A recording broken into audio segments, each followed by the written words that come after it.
Hi everyone, welcome to D C vlogs. ಈ vlog ನನ್ನ birthday vlog. ನನ್ನ husband phone ಮಾಡಿಬಿಟ್ಟು ಮೇಲೆ ಟೆರಸ್ಸಿಗೆ ಬಾ ಅಂತಂದರು. ಹೋಗಿ ನೋಡಿದ್ರೆ ಯಾರೋ ಪಟಾಕಿ ಹಚ್ತಿದ್ದಾರೆ ಅಂತ ನೋಡಿದ್ರೆ ಅದು ಯಾರೂ ಅಲ್ಲ, ನನ್ನ ಹಸ್ಬೆಂಡ್ ಮತ್ತು ಅವ್ರ ಫ್ರೆಂಡ್ಸು. ನನ್ನ ಬರ್ಡೇಗೆ ಅಂದ್ಬಿಟ್ಟು ಈ ಥರ ಪಟಾಕಿ ಎಲ್ಲ ಹಚ್ತಾ ಇದ್ರು. ನನಗಂತೂ ತುಂಬಾ ಖುಷಿ ಆಯಿತು. ಯಾವತ್ತೂ ನನ್ನ ಬರ್ಡೇನ ಈ ಥರ ಎಲ್ಲ ಸೆಲೆಬ್ರೇಟ್ ಮಾಡ್ಕೊಂಡಿದ್ದೆ ಇಲ್ಲ, ಆ ಥರ ಪಟಾಕಿ ಎಲ್ಲ ಹೊಡ್ಕೊಂಡು. ನನಗೆ ಸ್ವಲ್ಪ ಸರ್ಪ್ರೈಸಿಂಗ್ ಆಗಿತ್ತು, ತುಂಬ ಖುಷಿ ಆಯಿತು. ಈ ಥರ ಇಮ್ಯಾಜಿನ್ ಕೂಡ ನಾನು ಮಾಡಿರಲಿಲ್ಲ ನನ್ನ ಬರ್ಡೇನ ಈ ಥರನೂ ಸೆಲೆಬ್ರೇಟ್ ಮಾಡ್ತೀನಿ ಅಂತ. ತುಂಬ ಖುಷಿ ಆಯ್ತಿದೆ ನಾನು ನೋಡಿ, ತುಂಬ ಸರ್ಪ್ರೈಸ್ ಅನಿಸ್ತು, ಯೂನಿಕ್ ಆಗಿತ್ತು. ಸೊ ಆಮೇಲೆ ಕೆಳಗಡೆ ಬಂದು ಕೇಕ್ ಕಳಿಸಿದ್ರು, ಕೇಕ್ ಕಟ್ ಮಾಡಿ ಮಲ್ಕೊಂಡ್ಬಿಟ್ಟೆ. ನೆಕ್ಸ್ಟ್ ಡೇ ಮಾರ್ನಿಂಗು ನನ್ನ ಪಾಪುದು ಇಂಜೆಕ್ಷನ್ ಹಾಕಿಸ್ಬೇಕಿತ್ತು, 1.5 ತಿಂಗಳದು.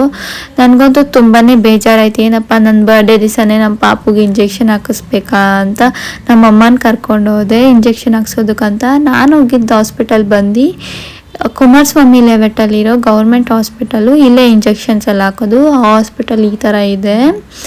ನಾನಂತೂ ಒಳಗಡೆ ಹೋಗಿಲ್ಲ, ನಮ್ಮಮ್ಮನ ಕಳಿಸ್ದೆ ಇಂಜೆಕ್ಷನ್ ಹಾಕಿಸ್ಕೊಂಡು ಬನ್ನಿ ಅಂತ. ಅಲ್ಲಿಂದ ಬಂದಮೇಲೆ ಈ ಥರ ಆಗಿತ್ತು. 3 ಇಂಜೆಕ್ಷನ್ ಹಾಕಿದ್ರು, 2 ಕೈ ಅಲ್ಲಿಗೆ ಮತ್ತು 1 ಕೈಗೆ. ಆಮೇಲೆ ಅಲ್ಲಿಗೆ ನನ್ನ ಹಸ್ಬೆಂಡ್ ಬಂದು ನನ್ನ ಪಿಕ್ ಮಾಡಿದ್ರು. ಎಲ್ಲಿಗೆ ಅಂತ ಕೇಳಿದ್ರೆ ಏನು ಅಂತ ಕೇಳಿದ್ರೆ ಏನೂ ಇಲ್ಲ, ಸೀದಾ ಒಂದು ಪ್ಲೇಸಿಗೆ ಕರ್ಕೊಂಡು ಹೋಗ್ತೀನಿ ಬಾ ಅಂತ ಕರ್ಕೊಂಡೋದ್ರು. ಕೇಳಿದ್ರೆ ಸರ್ಪ್ರೈಸ್ ಅಂತ ಅಂದರು. ನಾನು ತುಂಬ ಎಕ್ಸೈಟಾಗಿ ವೆಯ್ಟ್ ಮಾಡ್ತಾಯಿದ್ದೆ, ಏನಿರ್ಬೋದು. ನೆನ್ನೆ ನೈಟ್ ಬೇರೆ ತುಂಬ ಆ ಥರ ಒಂದು ಸರ್ಪ್ರೈಸ್ ಕೊಟ್ಟಿದ್ರು, ಇವಾಗ ಏನಿರ್ಬೋದು ಅಂತ ತುಂಬ ಕ್ಯೂರಿಯಸ್ ಆಗಿ ವೆಯ್ಟ್ ಮಾಡ್ತಾಯಿದ್ದೆ. ಅವ್ರು ನನಗೆ ಎಷ್ಟು ಕೇಳಿದ್ರು ಏನು ಕೇಳಿದ್ರು ಏನೂ ಹೇಳಿಲ್ಲ. ಸುಮ್ಮನೆ ಇರು ಅಂತ ಹೇಳ್ಬಿಟ್ಟು ಸೀದಾ ಕರ್ಕೊಂಡೋದ್ರು. ಅವ್ರು ಕರ್ಕೊಂಡೋಗಿದ್ದ ಪ್ಲೇಸ್ ನಾನು ತೋರಿಸ್ತೀನಿ ಬನ್ನಿ. ನನಗಂತೂ ಏನು ಮಾಡ್ತಿದ್ದಾರೆ ಅಂತ ಇಮ್ಯಾಜಿನೇಷನ್ ಕೂಡ ಇರಲಿಲ್ಲ. ಸೊ ಅವ್ರು ನನ್ನ ಕರ್ಕೊಂಡು ಬಂದಿದ್ದ ಪ್ಲೇಸ್ ಬಂದು ASMIT ಬಿಲ್ಡಿಂಗ್ 4th ಫ್ಲೋರಲ್ಲಿರೋ ದಿ ಗಾಲಾ ಟೌನ್ ಅಂತ. ಇದು ಬಂದು ಕಂಪ್ಲೀಟ್ ಪ್ರೈವಸಿ ಥಿಯೇಟರ್. ಇಲ್ಲಿ ಬರ್ಡೇಸ್ ಎಲ್ಲ ಸೆಲೆಬ್ರೇಟ್ ಮಾಡ್ಬೋದು. ಇದೇ ಅದು the gala town binge bash and bond ಅಂತ ಹೇಳಿ. ಇದರಲ್ಲಿ 4 ಟೈಪ್ಸ್ ಆಫ್ ಪ್ರೈವಸಿ ಥಿಯೇಟರ್ಸ್ ಇದೆ, ಪ್ರೈವೇಟ್ ಥಿಯೇಟರ್ಸು. ಅದರಲ್ಲಿ ನನಗೆ ಈ ಫ್ರೇಮ್ ಅಂತೂ ತುಂಬಾ ಇಷ್ಟ ಆಯಿತು. ಇದೇ ಥರ ಇಲ್ಲಿ ಎಷ್ಟೊಂದು ಸೆಲೆಬ್ರಿಟೀಸ್ದು, ಕ್ರಿಕೆಟ್ ಪ್ಲೇಯರ್ಸ್ದೆಲ್ಲ ಫೋಟೋಸ್ ಹಾಕಿದ್ರು. ಸೊ ನನ್ನ ಇಲ್ಲಿ ಕರ್ಕೊಂಡೋದ್ರು ಸರ್ಪ್ರೈಸಾಗಿ ಬರ್ಡೇ ಸೆಲೆಬ್ರೇಟ್ ಮಾಡೋಕ್ಕಂತ. ಇದು ಬಂದು ಅವರು ಮಾಡಿಸಿದ್ದು ಡೆಕೋರೇಷನ್ನು. ನನಗೆ ತುಂಬಾ ಇಷ್ಟ ಆಯಿತು, ಯಾಕಂದರೆ ನನ್ನ ಬರ್ಡೇನ ಈ ಥರ ಯಾವತ್ತೂ ಸೆಲೆಬ್ರೇಟ್ ಮಾಡಿರಲಿಲ್ಲ ಪ್ರೈವೇಟ್ ಥಿಯೇಟರ್ಸಲ್ಲಿ. ಸೊ ಇದನ್ನ ನೋಡಿ ನನಗೆ ತುಂಬ ಇಷ್ಟ ಆಯಿತು ಕೂಡ. ಈ ಡೆಕೋರೇಷನ್ಸ್ ಎಲ್ಲ ತುಂಬ ಚೆನ್ನಾಗಿತ್ತು, ತುಂಬ ಚೆನ್ನಾಗಿ ಅರೇಂಜ್ಮೆಂಟ್ಸ್ ಮಾಡಿದ್ರು ದಿ ಗಾಲಾ ಟೌನ್ ಅವರು. ನನಗೆ ಇದರಲ್ಲಿ ಡೆಕೋರೇಷನ್ಸ್ ಆಗಿರ್ಬೋದು, 4K ಸ್ಕ್ರೀನಿಂಗ್ ಎಲ್ಲ ಚೆನ್ನಾಗಿತ್ತು, ಸೀಟಿಂಗ್ ಅರೇಂಜ್ಮೆಂಟ್ಸು ಎಲ್ಲ ತುಂಬ ಚೆನ್ನಾಗಿತ್ತು. ಕೇಕ್ ತುಂಬ ಟೇಸ್ಟಿಯಾಗಿತ್ತು ಅಂತ ಹೇಳ್ತೀನಿ. ಹೀಗೆ ಸರ್ಪ್ರೈಸ್ ಬರ್ಡೇ ಅಂತೂ ಏನೋ ಸೂಪರಾಗಿತ್ತು. ನನಗಂತೂ ತುಂಬ ಇಷ್ಟ ಆಯಿತು ಈ ಸರ್ಪ್ರೈಸು.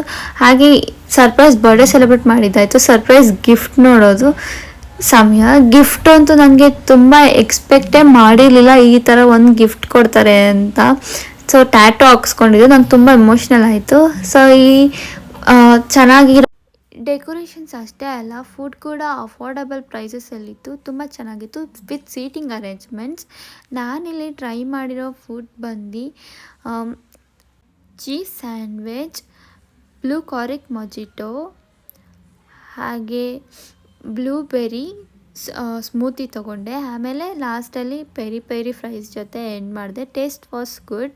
ಹಾಗೆ ನನ್ನ ಮಗಳ ಜೊತೆ ಸ್ವಲ್ಪ ಟೈಮ್ ಸ್ಪೆಂಡ್ ಮಾಡಿದೆ. ಇಂಜೆಕ್ಷನ್ ಹಾಕ್ಸಿರೋದ್ರಿಂದ ಸ್ವಲ್ಪ ಸಪ್ಪಗಾಗ್ಬಿಟ್ಟಿದ್ದು. ಸಾಂಗ್ಸ್ ಹಾಕ್ಕೊಂಡು ಅವಳ ಜೊತೆ ಡ್ಯಾನ್ಸ್ ಮಾಡ್ತಾ ಹೀಗೆ ಫ್ಯಾಮಿಲಿ ಜೊತೆ ಎಂಜಾಯ್ ಮಾಡ್ತಾ ಸ್ವಲ್ಪ ಟೈಮ್ ಸ್ಪೆಂಡ್ ಮಾಡಿದೆ. ತುಂಬಾ ಖುಷಿ ಆಯಿತು, ಇಷ್ಟ ಆಯಿತು ನನಗೆ ಗಾಲಾ ಕೆಫೆ. ಸೊ ಫೈನಲಿ ಮನೆಗೆ ಹೊರಟ್ರಿ. ಇದಾಗಿತ್ತು ಈಗಿನ vlog. Thank you for watching.